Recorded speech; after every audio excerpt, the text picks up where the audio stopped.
लाडली बहनों, आज होली का उपहार खाते में डाला जाएगा और तीसरा चरण आवेदन होगा। हमारी बहनों को सच में 1250 से 1500 होने की बधाई देता हूं, अभिनंदन करता हूं। जोरदार ताली बजा करके अपने आप का अभिनंदन करें।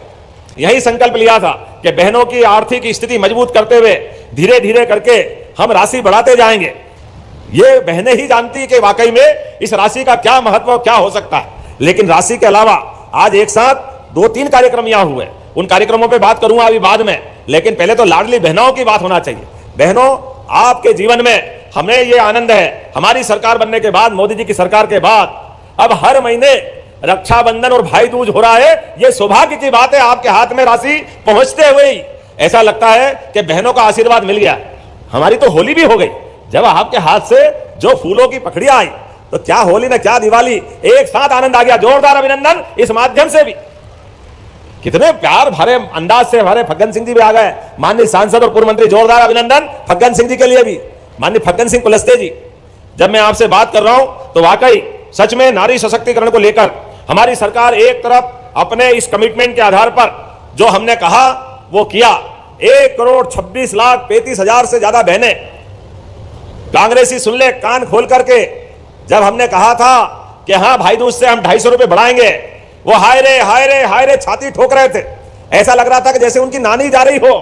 पता नहीं क्या हो जाता कांग्रेसियों को। जब हम अपनी बहनों को राशि देने की बात करते हैं, कहां से दे दोगे, पैसे ही नहीं है। अरे आंखें हो तो देख लो और कान हो तो सुन लो। बहनें भी बोल रही थी और हमारा माइक मंच से भी बोल रहा है, डंके की चोट 250 मिला के 1500 रुपए मिले और हर महीने देते रहेंगे, दुनिया की कोई ताकत नहीं रोक सकती। बड़े बेशर्मी से बोल रहे थे, कहां आर्थिक रूप से हालत खराब है, नहीं दे पाओगे, जैसे वो आकर के हमारा खजाना रोज चेक कर रहा हूं। उनका खजाने तक तो अधिकार आप जनता ने दिया नहीं, वो तो सामने ही बैठ के बात करेंगे, क्योंकि जो सत्ता में रहता है व्यवस्था उसके साथ चलती है। और हमने जो कमिटमेंट किया कि जिसके आधार पर हमारी सरकार को आशीर्वाद मिला, हम लगातार उस दिशा में चल रहे हैं। हमारी बहनों का तो रूप, हमारे यहां मां सरस्वती, मां लक्ष्मी और मौका पड़े तो रणचंडी मां दुर्गा का स्वरूप माताएं बहनें होती है। इन तीनों बहनों को प्रणाम करता हूं जिनके माध्यम से। नमस्कार दोस्तों, आज सभी लाडली बहनों की किस्त जारी होने वाली है। जी हां दोस्तों, और किसानों की भी राशि 2000 रुपए की किस्त उनके खाते में डाली जाएगी। तो सभी लाडली बहनों किसानों के लिए सबसे बड़ी खुशखबरी। और लाडली बहनों तीसरा चरण के लिए मोहन यादव बड़ा फैसला कर, मुख्यमंत्री जी ने कह दिया है मध्य प्रदेश में तो बंद होगी नहीं, केवल लाडली बहना नहीं रहना है। अब हमारा संकल्प है लाडली बहना से लखपति बहना बनाना है। लखपति बहना, मेरी बहनों, ये बहनें इसलिए नहीं है कि गरीबी में आंसू बहाएं, मजबूर रहे, हाथ फैलाएं। और प्रधानमंत्री जी का संकल्प है 3 करोड़ लखपति दीदी बनाने का। और मेरी बहनों, लखपति दीदी बनाने का काम भी प्रधानमंत्री जी ने मुझे ही सौंपा है, वो विभाग भी मेरे ही पास है। और हम पूरे देश में अभियान चला रहे हैं, कोई बहन गरीब ना रहे, लखपति दीदी। और अब एक नया कॉन्सेप्ट आया, मिलेनियम दीदी, मतलब केवल 1 लाख तक आमदनी नहीं, क्यों 10 लाख रुपया आमदनी ना हो। और इसलिए आजीविका मिशन के माध्यम से मेरी बहनों कई गतिविधियां और प्रारंभ होने वाली है। हमारा संकल्प पूरा होगा, बहनों की गरीबी करके, बहनों की गरीबी दूर करके उस अभियान में भी हम लगे हुए हैं। और उसके साथ साथ मैं प्रधानमंत्री जी को धन्यवाद देता हूं।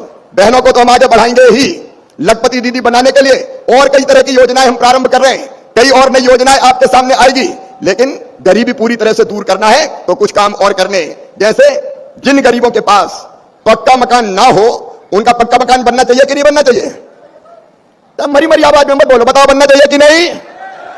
और इसलिए प्रधानमंत्री जी के आशीर्वाद से 11 लाख से ज्यादा मकान प्रधानमंत्री आवास योजना के मध्य प्रदेश में भारत सरकार ने दिए हैं।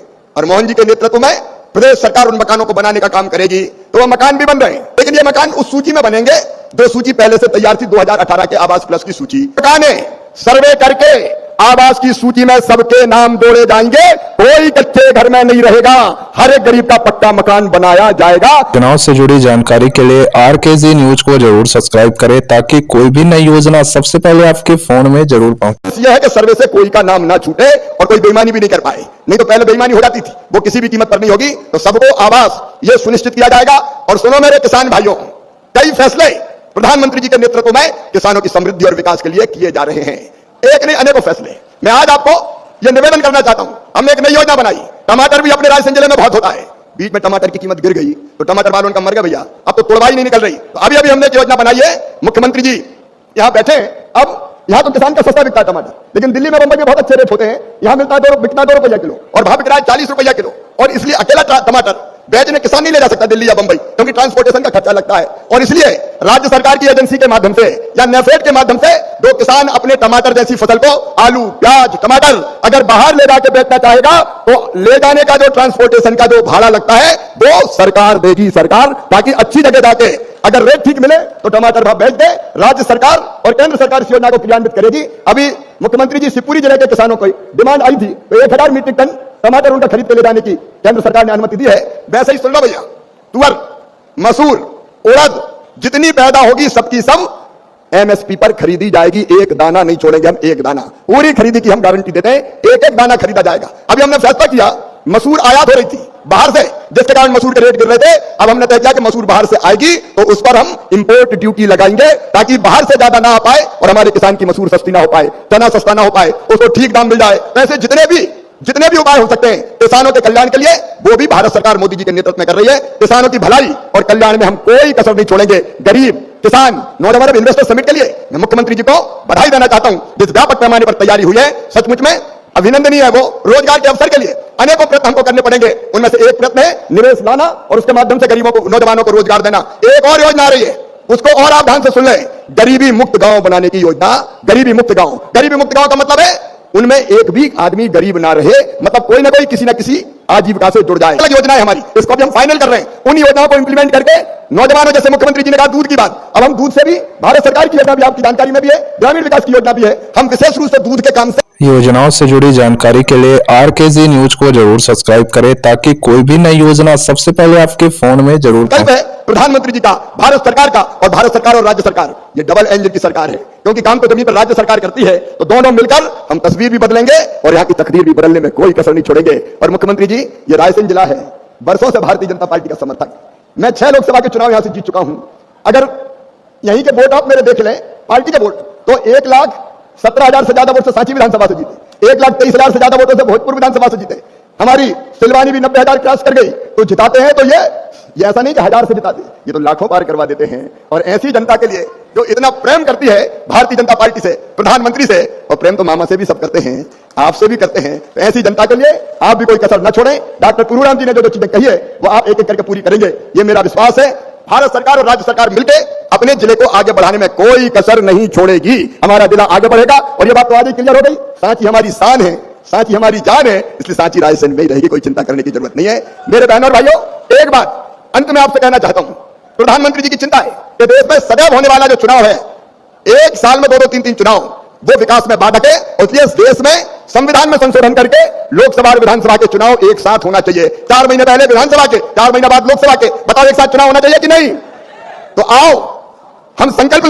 योजनाओं से जुड़ी जानकारी के लिए आरकेजी न्यूज को जरूर सब्सक्राइब करें ताकि कोई भी नई योजना सबसे पहले आपके फोन में जरूर। किसानों के लिए, गरीबों के लिए, युवाओं के लिए।